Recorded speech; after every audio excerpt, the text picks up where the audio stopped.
হোয়াটসঅ্যাপে আমাদের অনেকেই দেখবেন যে অনেক রকম কোম্পানি ফালতু মেসেজগুলো পাঠিয়ে দেয় আমাদেরকে, যেগুলো আমরা একদম পছন্দই করি না।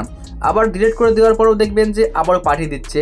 তাহলে আপনি এই সমস্যার সমাধান কিভাবে করবেন সেটা আজকে দেখাবো। মানে এই মেসেজ কিন্তু আর আসবে না। তার জন্য কী করতে হবে আমি দেখাচ্ছি।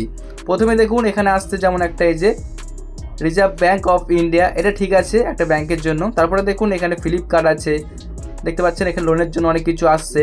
এবার দেখুন এখানে দেখতে পাচ্ছেন ফাইন্যান্সের জন্য, জিও কোম্পানির জন্য, গুড স্কোর অ্যাপ, আরও কিন্তু অন্যান্য যা দেখতে পাচ্ছেন লোন অ্যাপ বা এখানে অনেক কিছু দেখতে পাচ্ছেন। এই অ্যাপের কিন্তু নোটিফিকেশানগুলো আসতেই থাকে, আমি ডিলিট করে দিলেও চলে আসবে। আবার দেখুন ফ্লিপকার্ট, এখানে মিশো, তো এই সব নোটিফিকেশানগুলো আর কোনো দিনও আসবে না।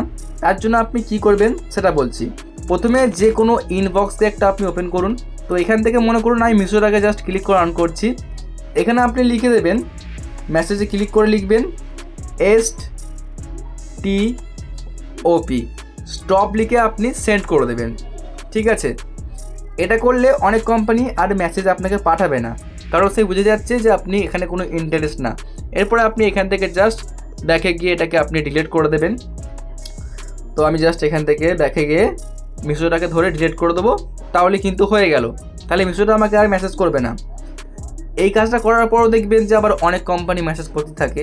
তাহলে কি করতে হবে, মনে করুন যে আমি এটাকে চাইছি না, সিম্পলি এভাবে চাপ দিয়ে ধরে থাকবেন। এখানে দেখুন শো করছে একটা অপশান, এই দেখতে পাচ্ছেন আর্কাইভ, জাস্ট আমরা এখানে টিক করে দেবো। ফ্লিপকার্টটাকেও ধরে আর্কাইভ করে দেবো। এইখানে যেসব ফালতু আছে যেগুলো আমার পছন্দ নয় এবং বারবার মেসেজ করে, এভাবে ধরে জাস্ট এই টিক অপশানে আপনি ক্লিক করবেন। এভাবে সবগুলোকে আপনি টিক করে দেবেন, মানে যেগুলো আপনার পছন্দ নয় দেখতে পাচ্ছেন। তো আমি এই কটা করে দেখালাম।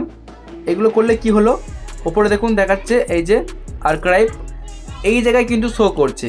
এই জায়গায় শো করলে কি হবে, এইসব ফালতু যদি এরা মেসেজ পাঠায়ও আবার, তাহলে কিন্তু এই জায়গায় পড়ে থাকবে, আপনার কিন্তু এই সামনেটায় আর আসবে না।